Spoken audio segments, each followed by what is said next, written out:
morning mga kamyaw. Maaga nga pala ako gumising para maglaba.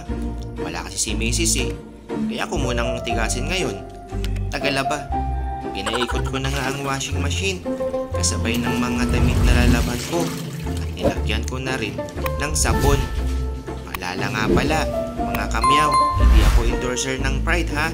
Sadyang yan lang talaga ang ginagamit namin sa bahay. At syempre habang naglalaba, bumili na rin ako ng almusal ko. Syempre, bago ang lahat, magdasal muna sa buong may kapal. Lord, maraming salamat sa blessing na iyong ibinigay. Amen. Kain tayo mga kamyaw.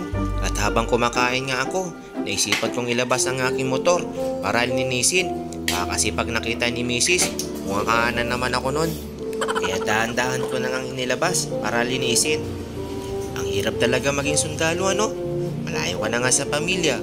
Wala pa naniniwalang single ka. Ano naman kaya kinalaman mo sa paglalaba? Wala lang, naisip ko lang. At ngayon, sasampay ko ng aking mga nilaban. Kaya habang sinasampay ko ng aking mga labahin, bigla na naman ako napahugot.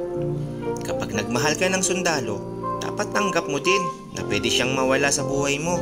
Kasi either sa makabilang buhay yan or sa makabilang bahay yan. Hello mahal ko, joke lang, hihihi. Ito ang inyong katropang Gala Vlog. Salamat sa panonood. Meow!